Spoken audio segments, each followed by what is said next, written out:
7번째 설교입니다. 제목은 눈물이 마른 시대입니다. 지난주일에 하나님의 친자 확인에 대해서 말씀드렸습니다. 우리가 하나님의 자녀가 맞는가 아닌가를 볼 수 있는 확인은 하나님이 사랑이시기 때문에 사랑의 마음이 나오면 의심하지 마십시오. 미운 그 사람이 분명히 밉지만 용서하려고 하는 그 마음, 이미 그것이 하나님의 씨앗이 우리 속에 있는 것이고, 한 가지를 제가 더 강조하여 말씀드리면은 하나님의 자녀는 죄를 짓지 하나님의 자녀는 죄를 짓지 않는다 그랬습니다. 그걸 죄를 짓지 않는다는 것은 이제는 나는 죄 안 짓는다고 말하는 것은 완전 구원설로서 구원론에 맞지 않습니다. 우리 하나님의 자녀는 죄를 안 지으려고 합니다. 하나님을 알기 때문에. 내가 죄를 안 짓는다 그러면 이미 우리가 거룩해져 버린 것이고 완성 단계에 간 것이죠. 그건 구원파에서는 그렇게 말하지만 성경은 그렇게 말하지 않습니다. 죄를 또 짓습니다. 그러나 그 죄를 마음 아파하며 하나님을 바라보며 두려워하며 다시는 죄 짓지 않겠다 하고 결단하고 회개하며 돌아서고 하는 것이 되풀이되죠. 한번 여러분에게 여쭙겠습니다. 하나님이 못하시는 것 두 가지가 무엇일까요? 하나님은 죄를 짓지 못한다. 하나님 죄를 지을 수가 없어요. 완벽하시기 때문에. 그래서 죄를 짓지 않는 것입니다. 하나님은 하나님을 만들지 못합니다. 하나님이라도 하나님을 만들지 못합니다. 이 두 가지가 하나님의 불가능입니다. 마찬가지로 우리도 하나님의 자녀가 되면은 하나님이 죄를 안 짓는 것처럼 우리도 죄를 안 지으려고 하는 것과 안 짓게 됩니다. 그것은 하나님의 말씀이 죄라고 정죄한 것에 대하여 우리가 거부하기 때문입니다. 혹 넘어지고 실수할 때가 있지만 그때는 성령이 우리 속에서 근심하시며 회개하게 하시고 그것을 주님 앞에 고백해 하시고 또 새 길을 걸어가게 됩니다. 오늘은 눈물이 마른 시대에 대하여 말씀드립니다. 윤리 도덕적인 타락은 어느 사회나 역사 속에서 있습니다. 윤리적으로 도덕적으로 타락할 때에 그 사회의 법이 살아있으면 질서가 유지됩니다. 그러나 사법이 무너지면 혼란을 겪게 되고 수많은 사람들이 어려움을 겪게 됩니다. 사법계가 무너지고 법조계가 무너진다 할지라도 교육만 똑바로 되어 있으면 미래에 대한 소망을 조금은 가질 수 있습니다. 교육마저 무너져 버렸다면 한 가지 희망을 걸 때가 있습니다. 어딜까요? 종교계입니다. 그런데 종교계마저도 타락해버리면 그 땅과 그 사회는 소망이 없습니다. 오늘 우리가 살아가고 있는 대한민국 현 사회에 사법체제가 많이 무너져 버렸습니다. 교육도 학업을 도와주고 대학 가는 기술, 직장 가는 기술적인 학문은 하지만 근본적인 인간 만드는 교육은 이미 실패입니다. 그렇지 않습니까, 여러분? 교회는 어떠합니까? 종교계는 어떠합니까? 갖가지 나쁜 소식들이 많이 들립니다.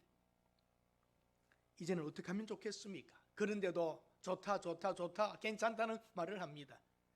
오늘 이사야가 살아있는 그 시대에 선지자들은 똑같이 외칩니다. 이스라엘은 망한다. 북쪽의 가마솥이 기울어졌다. 아수르와 바벨론이 쳐들어올 것에 대하여 선포했습니다. 그러므로 회개하고 하나님께도 돌아오라 그랬습니다.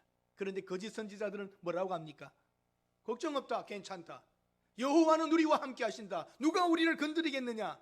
말은 맞는데 그건 거짓말입니다.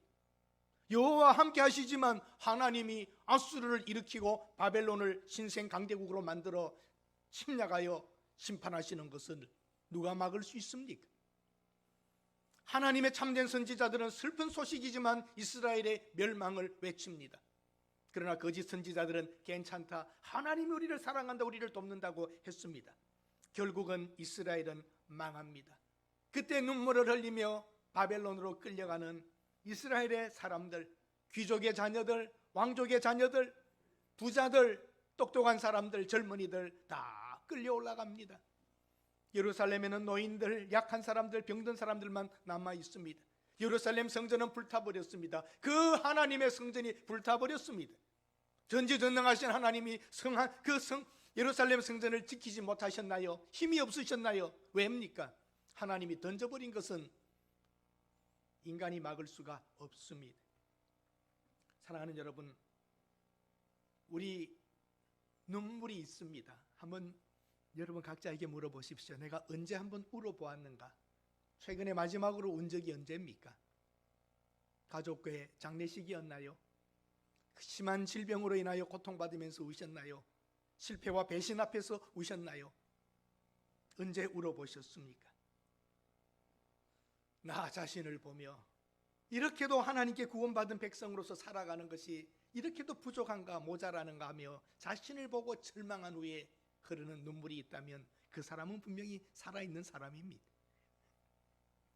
그리고 어려운 환경에서라도 다시 한 번 더 해보겠다고 실패한 자리에서 일어서며 결단의 눈물을 흘려본 적이 있으십니까? 하나님의 은혜에 감사하며 울며 어머님, 아버님, 부모님들의 사랑을 기억하면서 고마움의 눈물을 흘려본 적은 있으셨는지요? 교회의 마룻바닥, 그 옛날 그 전에 우리 부모님들과 신앙인들은 마룻바닥에 방석을 깔고 울며 눈물을 흘리며 기도했습니다. 성경책이 젖기도 했습니다. 마룻바닥과 방석이 젖기도 하였습니다. 그 눈물이 떨어졌던 한국 교회에 하나님께서는 엄청난 복을 주셨습니다. 눈물이 있었던 교회였기에 한국 교회가 그런 큰 세계적인 교회로 세워질 수 있었던 것입니다. 사랑하는 여러분, 그러나 한 시대 부흥회가 많았지요. 한때는 부흥사들이 설교하면 회개의 역사가 일어났는데 또 한동안에는 사람을 많이 웃기는 강사들이 판을 쳤습니다. 물론 웃음과 눈물을 같이 이끌어갔던 사람들도 있습니다. 우리는 경험이 있습니다. 찬송가 하나 부르면서도 눈물이 흘렀고, 찬송가 그 한 절 때문에 그 단어 하나, 가사 하나를 붙잡고 은혜를 감사하며 울었던 적도 있었습니다. 저는 감히 말씀드리고 싶습니다.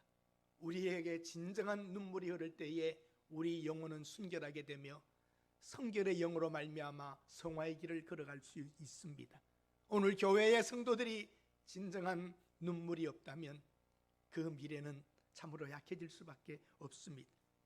저는 성공한 목사, 유능한 목사 이런 말보다는 그 목사 눈물이 있다, 그런 말을 듣고 싶습니다. 여러분들도 눈에 눈물이 있는 성도들이 되실 수 있기를 바랍니다. 믿음의 대선배였고 하나님을 너무나 잘 알았던 다윗 왕은 시편에서 이런 말을 합니다. 다윗은 얼마나 위대한 믿음의 사람입니까? 왕입니다. 그런데 그는 시편 6편 6절에서 9절과 시편 39편 12절에서 13절에 이렇게 말합니다. 여러분 한번 같이 읽어보실까요? 내가 단식함으로 피곤하여 밤마다 눈물로 내 침상을 띄우며 내 요를 적시나이다. 내 눈이 근심으로 말미암아 쇠하며 내 모든 대적으로 말미암아 어두워졌나이다. 악을 행하는 너희는 다 나를 떠나라. 여호와께서 내 울음소리를 들으셨도다. 여호와께서 내 간구를 들으셨으며 여호와께서 내 기도를 받으시리로다. 아멘. 계속 읽습니다. 여호와여 나의 기도를 들으소서. 나의 부르짖음에 귀를 기울이소서. 내가 눈물 흘릴 때에 잠잠하지 마옵소서. 나는 주와 함께 있는 나그네이며 나의 모든 조상들처럼 떠도나이다. 주는 나를 용서하사 내가 떠나 없어지기 전에 나의 건강을 회복시키소서. 13절입니다. 한 번 더 읽어보십시다. 주는 나를 용서하사 내가 없어지기 전에 나의 건강을 회복시키소서. 다윗 왕은 눈물이 침대를 띄울 정도로 울었다는 겁니다. 요를, 이불이 아니라 요를 적시는 데까지 이불을 적시고 내려가 요까지 젖었다는 겁니다.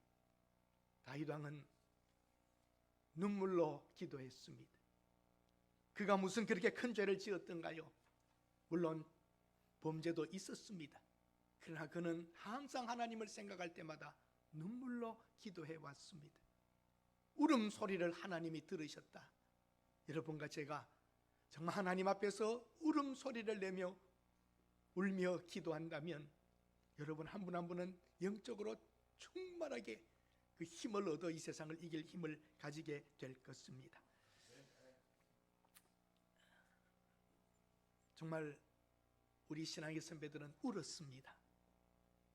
세월이 지나면 나이가 들면 눈물도 좀 마르는가 봅니다. 그 전에는 말입니다. 시대적으로 기억하세요. 라디오 연습곡에 좀 슬프면 그거 들으면서 우는 분 계셨나요? 있었죠? 라디오 연습곡 들으면서도 눈물을 주룩주룩 흘렸습니다. 그만큼 사람들의 감성이 순수했고 좀 나았던 것 같아요. 요즘은요 하도 죽이고 찌르는 것 이상한 영화도 많이 보고 그래가지고 웬만해서는 감동이 오지를 않습니다. 우리들 자체도 하나님 앞에서 은혜로 운다는 것이 쉽지가 않습니다. 세상이 순해졌습니까? 나빠졌습니까? 분명히 나빠지고 있습니다. 강팍해져 가고 있습니다. 어린아이 때는 조금만 일해도 하고 눈물이 나고 울었는데 요즘은 웬만한 일에는 울지 않습니다. 그것은 살아온 연륜이기도 하지만 우리에게 그 울음이라고 하는 것의 진정한 의미가 지금 약해져 가고 있습니다. 한국 교회의 실제로 보면 코로나19 이후에 새로운 관점으로 교회가 서야 한다는 것이 있습니다. 참으로 여러분, 교회가 약해진다, 어렵다, 힘들다는 말이 들리는 것은 그만큼 교회가 신앙의 수준과 훈련과 교육이 덜 되었다는 것입니다. 우리 교회를 보면 알지요. 교회 규모는 적지만 코로나 전이나 후나 같습니까? 다릅니까? 같습니까? 다릅니까? 같습니다. 신앙의 수준입니다.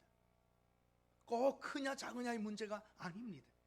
물론 클수록 좀 신앙의 훈련이 덜 된 사람이 많을 수는 있지만 믿음으로 우리가 온전히 서 있다면 어떤 환경도 두려워하지 않을 것입니다. 오늘 본문에 인간의 상태에 대하여 이렇게 말합니다.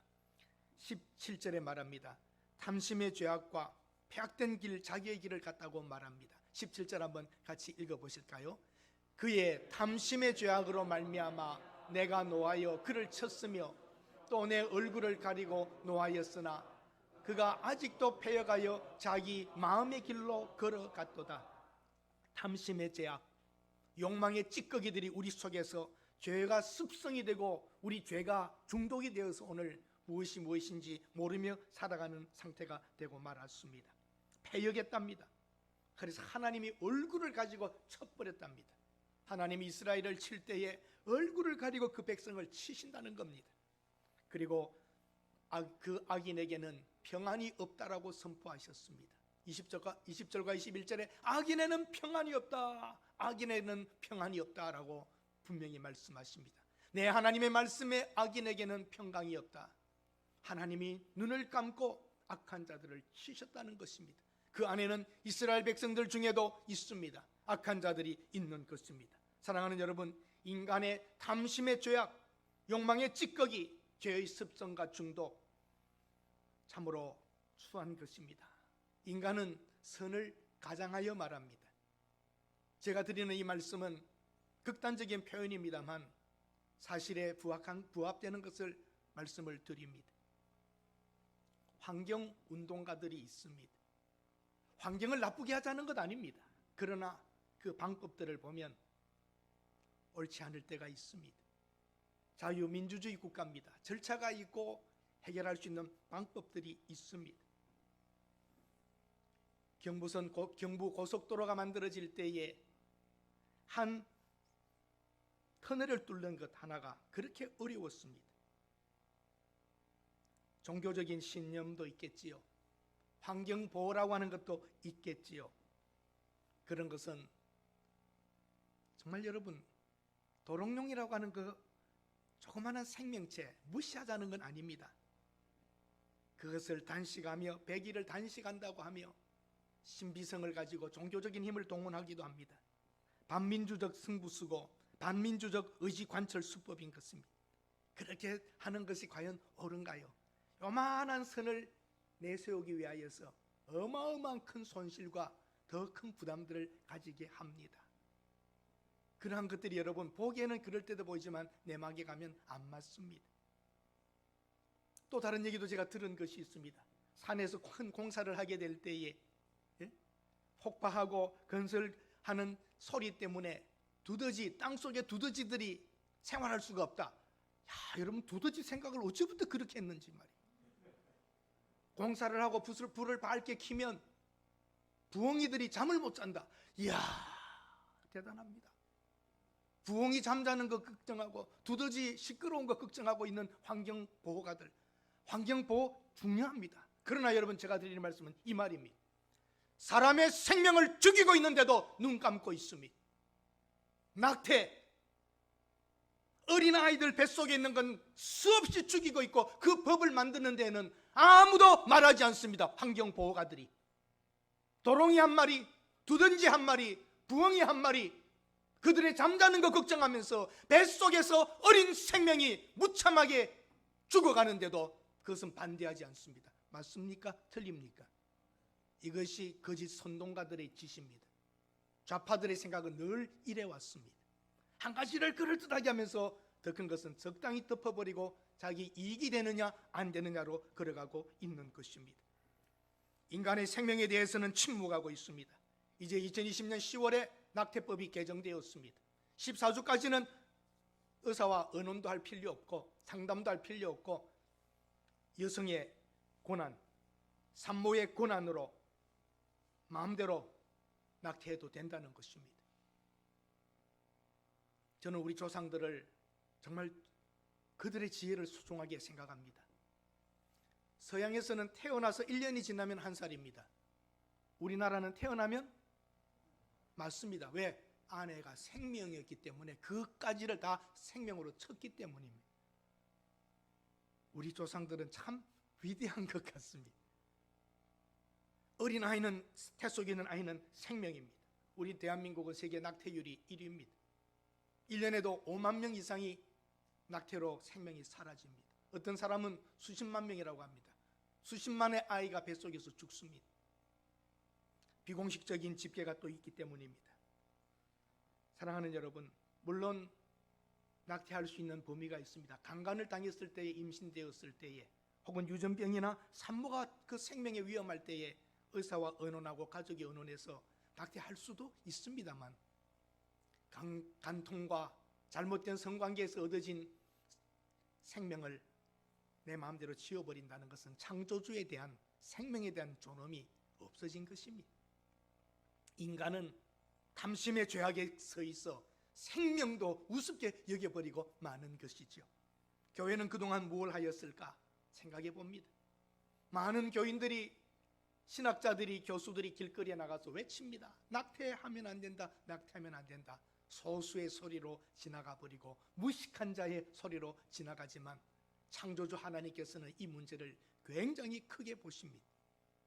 생명을 경시 여기고 인간의 생명은 존엄한데 그것은 웃기게 여기면서 조그만 벌레 하나, 짐승 하나에 대해서는 그 모든 생명을 걸고라도 더 지켜보겠다고 하는 인간의 앞뒤가 안 맞는 모순입니다. 여러분과 제가 그럴 수 있습니다. 하나님 하나님 하나님 하면서도 어떤 일들은 경히 여길 수 있다는 것입니다.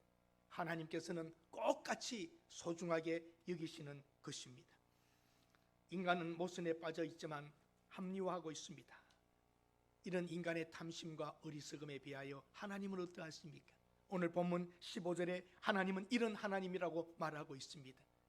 같이 읽어보겠습니다. 15절 같이 읽겠습니다. 지극히 존귀하며 영원히 거하시며 거룩하다 이름하는 이가 이같이 말씀하시되 내가 높고 거룩한 곳에 있으며 또한 통회하고 마음이 겸손한 자와 함께 있나니 이는 겸손한 자의 영을 소생시켜 통회하는 자의 마음을 소생시키려 함이니라. 아멘.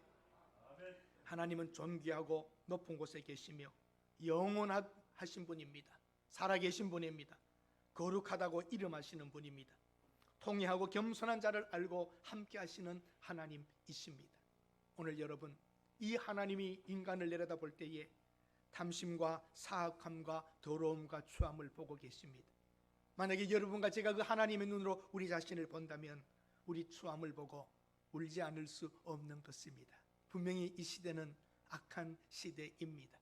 선을 가장하여 조그만 것을 굉장한 것처럼 말하지만 큰 것도 무시해버릴 수 있는 인간 위주의, 인간의 자기의 마음의 길을 자기 마음대로 가버리고 마는 것입니다. 인간은 자기 마음의 길로 가고 있으면서도 자기는 어렵고 정직하다고 합니다. 악한 세대인 것만은 사실이고 안 믿습니다. 목사의 말을 안 믿는 세대입니다. 저희 집에서도 그렇습니다. 제 집 사람이 제 말을 안 믿습니다. 다 정말 먹으면서 맛있다, 참 맛있다 그러면 안 믿습니다. 당신 입에 안 맞는 게 뭐가 있어요? 안 믿습니다. 제가 맛있다고 그래도. 정말 저는 못 먹는 게 있습니다. 안 줘서 못 먹고 없어서 못 먹고 맛있다 그러면 믿어줘야 되는데 다 맛있을 거라는 거죠. 자, 여러분, 세상은 믿지 않습니다. 사람의 말들을 이제는 믿어주지도 않습니다. 하나님을 믿는 것도 없어져 가고 있습니다. 내 마음대로 다 하고 인사만 하나님께 맡긴다 그럽니다. 전적으로 하나님을 신뢰하고 하나님께 맡기고 삽시다. 하나님의 약속은 함께 하겠답니다. 함께 하겠다. 함께 하겠다.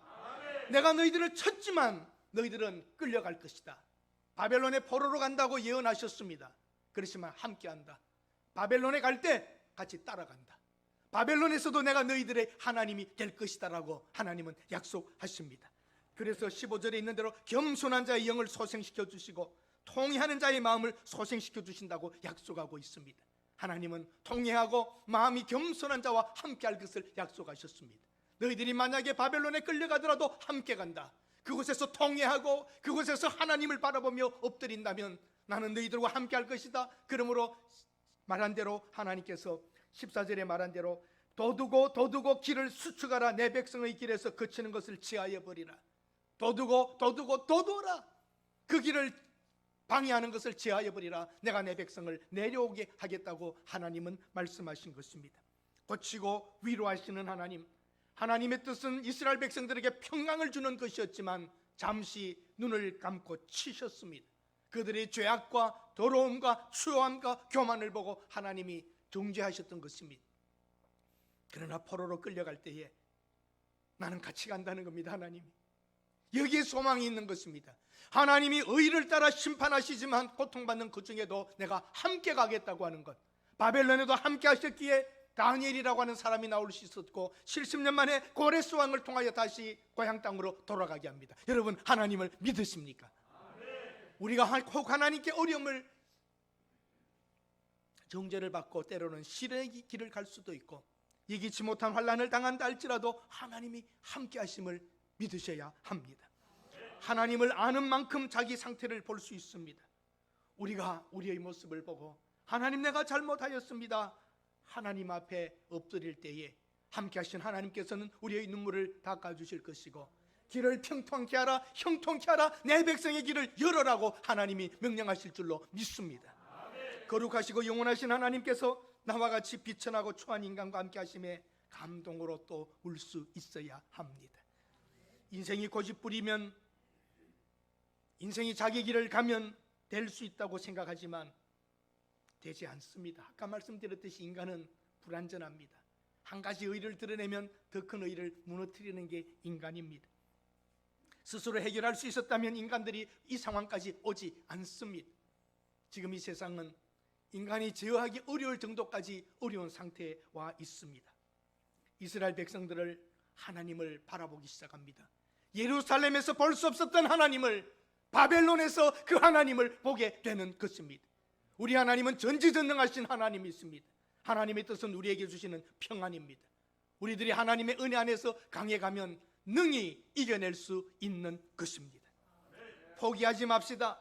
변명하지 맙시다. 책임을 전가하지도 맙시다. 인간의 죄와 영적 무능을 인정합시다. 우리 생명의 한계, 지식의 한계, 능력의 한계가 있음을 알고 절대적이신 하나님을 바라보며 가십시다. 하나님의 약속을 신뢰합시다. 400년 동안 애굽에서 종되어 있었던 이스라엘을 하나님은 아브라함과의 약속을 언약하며 데리고 나오셨습니다. 바벨론 땅에서 70년간 노예 생활하고 있을 때에 이사야와 선지자들의 말씀을 주었던 그 말씀을 약속대로 그들을 데리고 내려오시는 하나님이십니다. 사랑하는 여러분, 하나님을 신뢰합시다. 하나님을 의지합시다. 한번 여러분에게 묻겠습니다. 이 세상 어느 민족이 하나님이 주시는 음식을, 하나님이 차려주시는 밥상을 40년간 먹어보았겠습니까?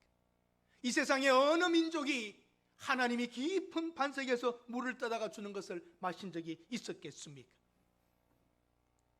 이스라엘 백성은 하나님이 친히 만나로 40년간을 먹여주셨고, 하나님이 요리하여 주듯이 주셨고, 40년간 하나님께서 암석의 물을 떠다가 우물물을 주듯이 그들을 먹이셨습니다. 그 은혜를 받고도 그들은 자기 마음의 길을 갖고 욕망의 길을 걸었습니다. 육체적 욕망의 안일함과 세속적 부패의 향락 속에서 종교적 타락하여 하나님 대신 우상을 섬겨왔던 것입니다. 이스라엘의 왕과 모든 백성은 절대적이신 하나님께 순종하고 그 말씀대로 규례대로 이웃을 사랑했어야 하지만, 이스라엘은 약한 이웃을 고통스럽게 하고 빼앗고 과부와 고아를 괴롭혔습니다. 사랑하는 여러분, 우리 오늘 이 길을 걸어가면서 나는 과연 이웃에게 선을 베풀며 사랑하고 있는가? 나는 정말 하나님을 두려워하며 순종하며 살고 있는가를 돌아보십시다. 하나님보다 더 의지하고 하나님보다 더 사랑하고 하나님보다 더 관심 가진 것이 없나 생각하며 눈물로 한번 하나님 앞에 기도합시다. 하나님께서는 진실한 성도들의 떨어지는 그 눈물을 보석과 같이 소중하게 여기십니다. 회개의 눈물이 있는 성도와 교회, 그리고 그 나라는 미래의 살 길이 열릴 것입니다. 여러분과 제가 눈물을 흘려 하나님 앞에 기도한다면 우리 대한민국의 미래에 살 길이 열어질 것입니다. 눈물이 말라버린 이 시대에 하나님께서는 고쳐주시고 위로해 주시고 평강을 주시겠다고 다시 한번 말씀하십니다. 여기에 조건은 하나입니다. 통회하고 기도하는 것입니다. 눈물이 말라버린 이 시대에 울자 우리들만이라도 울어봅시다. 그러면 우리의 눈물이 떨어지는 그 자리에 하나님께서 회복의 역사와 새로운 미래를 열어주실 줄로 믿습니다. 우리나라 대한민국의 지도자들과 백성들의 거짓과 탐욕을 보면서, 우리 한국교회가 약해져 가고 있는 것들을 보면서, 우리 자녀들을 보면서 울어야 합니다. 예수님께서도 예루살렘을 보며 우셨습니다. 예루살렘을 향하여 보며 예수님께서는 불쌍하게 나를 보지 말라, 채찍에 맞고 십자가를 지고 가는 나를 보고 울지 말고 너 자녀들을 보며 울어라 그러셨습니다. 우리 자녀들의 연약함, 하나님 사랑이 없음 두려움이 없는 이 시대를 보면서 우리가 눈물을 흘려 기도할 이유가 여기에 있습니다. 사랑하는 여러분, 하나님은 자비로우십니다. 하나님은 약속하셨습니다. 통회하고 겸손한 자를 향하여 하나님께서 은혜를 베푸시겠다고 말씀하십니다. 예수님께서 우셨습니다. 우리도 때로는 울어야 합니다. 우리 눈에 눈물이 회복된다면 대한민국은 한 번의 소망을 더 가져볼 수 있습니다. 큰 교회, 좋은 교회, 세계 최고의 교회, 한국교회 부흥, 급성장, 교만해졌습니다. 겸손하지를 못했습니다. 오늘날 한국교회는 많은 지식인들에게 손가락질 받고 있습니다. 우리가 우리를 잘 몰랐던 것입니다. 다시 한번 여러분, 우리 모습, 개인의 모습을 봅시다. 우리 교회의 모습을 보고 하나님 앞에 참여의 눈물을 흘릴 때에 통회하는 마음, 뼈를 깎는 마음으로 기도할 때에 하나님께서 다시 한번 우리의 길을 평탄케 하시며 평강의 복을 주실 줄로 믿습니다. 열왕기하 20장 5절에서 6절입니다. 같이 읽습니다. 너는 들어가서 내 백성의 주권자 히스기야에게 이르기를, 왕의 조상 다윗의 하나님 여호와의 말씀이 내가 내 기도를 들었고 내 눈물을 보았노라. 내가 너를 낫게 하리니 내가 3일 만에 여호와의 성전에 올라가겠고 내가 내 날에 15년을 더할 것이며 내가 너와 이 성을 아수르 왕의 손에서 구원하고 내가 나를 위하고 또 내 종 다윗을 위함으로 이 성을 보호하리라 하였다 하라 하셨더라. 아멘.